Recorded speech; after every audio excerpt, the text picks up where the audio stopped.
the studios. Good evening to you, Dr. Yusuf. Thanks a lot for joining us this evening. Thank you. Good evening, Jumoke. My pleasure to be with you. Thank you very much. You know, the task of putting Nigeria on the path to economic prosperity is enormous, but not insurmountable. Economists like you have said, it requires transformational and drastic changes. The current administration, understanding this, introduced major policy shifts, what some may call shock therapy. So, for you, how are we doing as a country? Well, I think we are making some progress to the extent that we have initiated some very fundamental reforms, because we are dealing with an economic condition that has suffered several years of dysfunctionalities. And it will take some time to be able to redress some of these dysfunctionalities.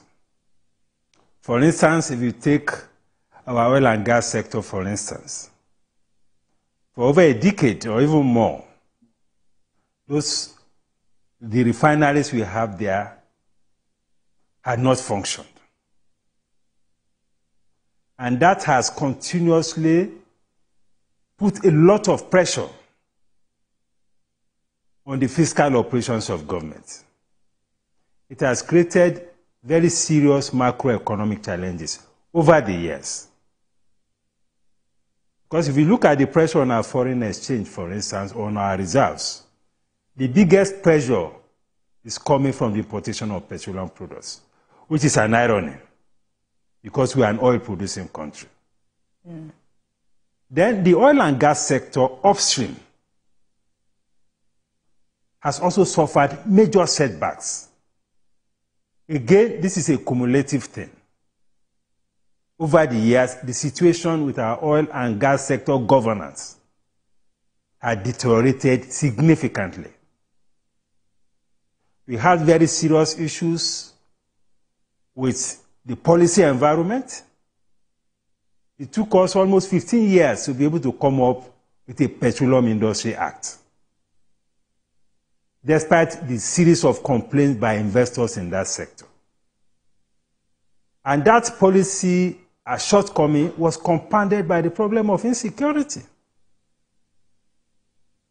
The whole space became almost an ungoverned space, where there were all manner of atrocities, criminalities, theft, all manner of things were going on there. And here is a sector which is supposed to be a pillar of this economy, from the point of view of revenue and from the point of view of foreign exchange earnings. Then we had a foreign exchange environment that also suffers some very serious dysfunctionalities from a policy perspective. So many of these things had accumulated. We also had the problem of insecurity. So these are pressures that the administration inherited. And these are things that the reforms that the administration is dealing with is seeking to correct. But the challenge is that if you have a problem that had accumulated over almost 2 decades, you cannot correct it in 1 year. If you try to do so, it will put a lot of pressure on the citizens, which is what we are witnessing now. So the reforms are good, but we need to put it in context, and we need to recognize that the citizens can only bear so much in the process of the reform. So what we need to worry about at this point is how to reduce the social cost of the reform. Many economists were in favor of the reforms, but not many of us imagine that the cost of that reform from a social perspective will be as high as it has turned out to be. And that is what economics is. So, Dr. Economics Yusuf, is social science. Are you in other words saying that the federal government was too hasty with some of its policies and so had caused or put so much pressure on government? No, well, something like that. The point I'm making is that, you know, because of the peculiarities of our environment, because we are in an economy and we have a country where the social safety nets are extremely very, very weak, we need to make haste slowly. The reforms are good, but the citizens can absorb only so much because of the very weak social safety nets that we have. I mean, take the energy sector, for instance, and take the issue of the fuel subsidy. We know that the economy was bleeding profusely from the subsidy regime, and there was a need to correct it.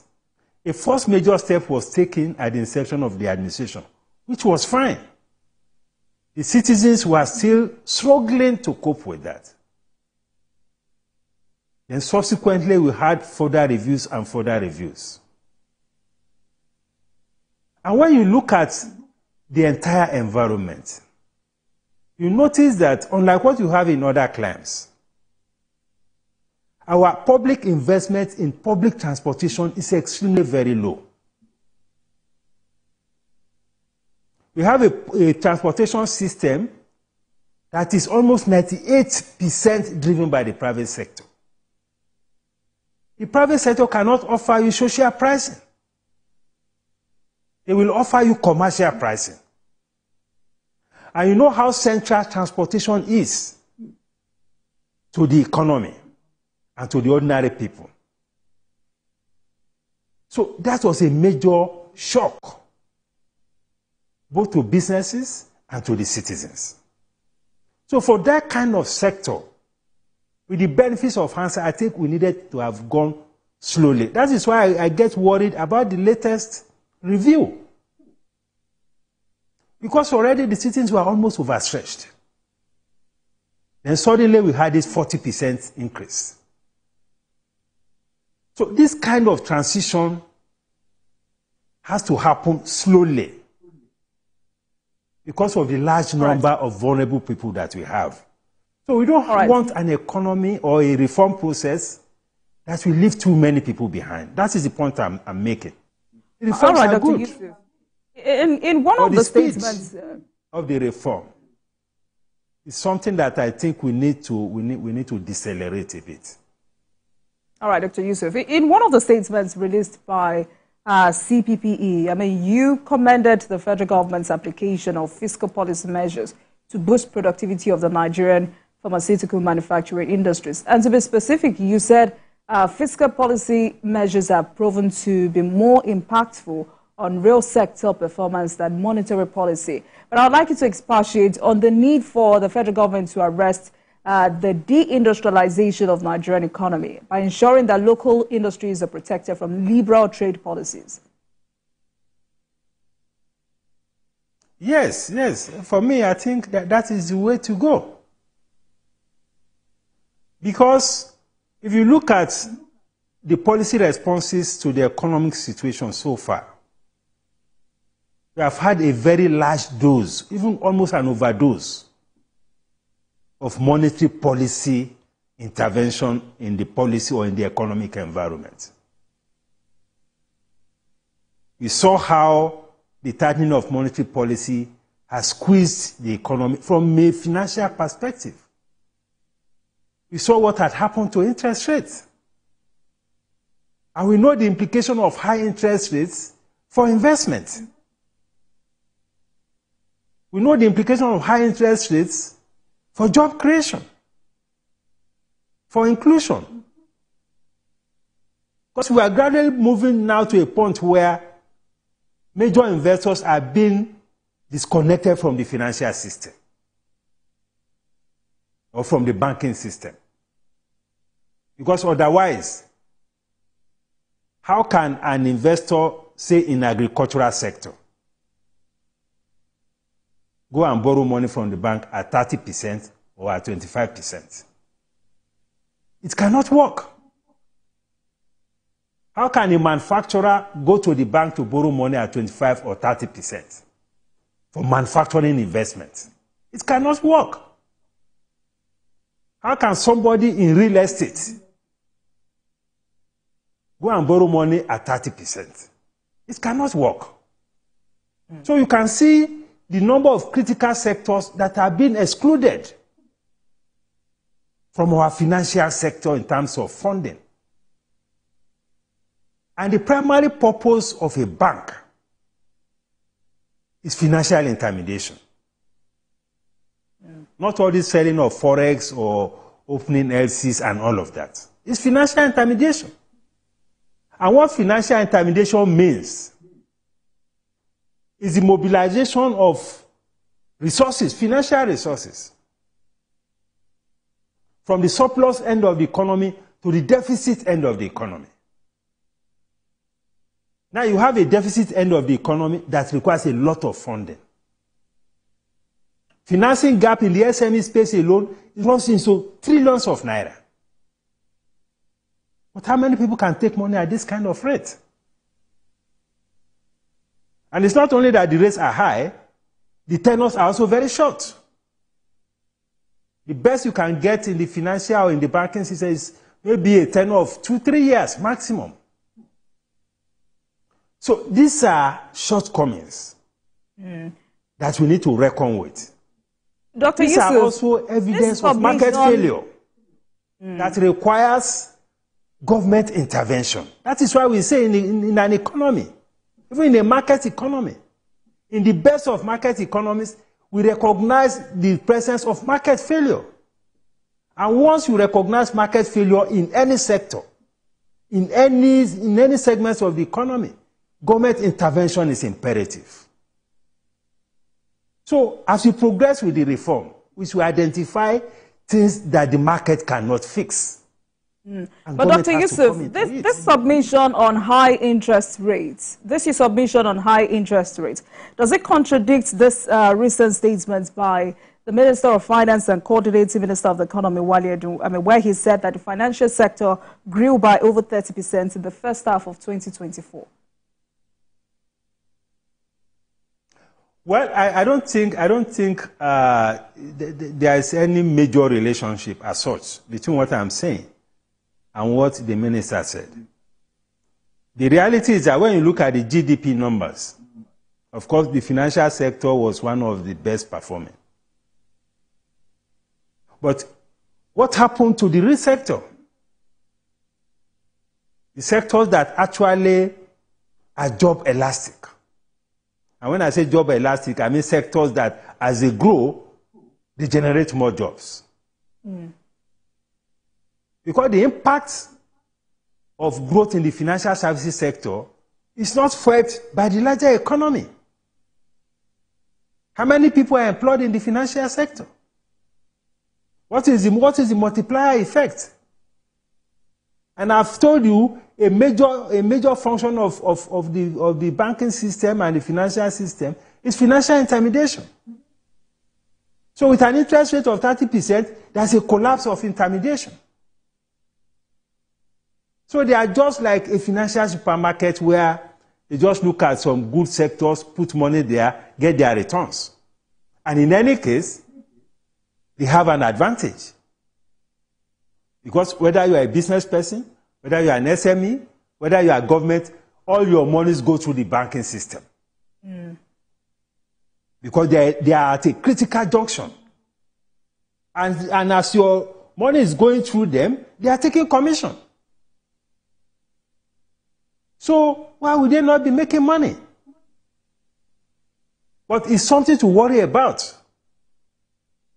If you have an agricultural sector that is almost stagnating, you have a manufacturing sector that is slowing, you have some sectors that are in contraction, and yet you have a financial system that is posting a GDP growth of over 30%. It doesn't add up.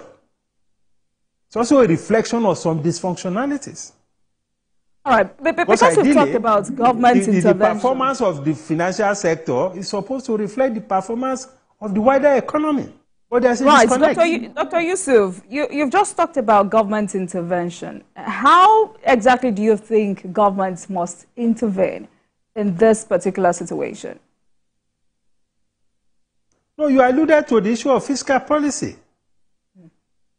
I mean, the government has come up with a stabilization plan, which is an excellent plan, if you ask me. And the plan has a large content in terms of fiscal policy, which relates to your earlier question. Because we have overstretched the monetary policy instruments.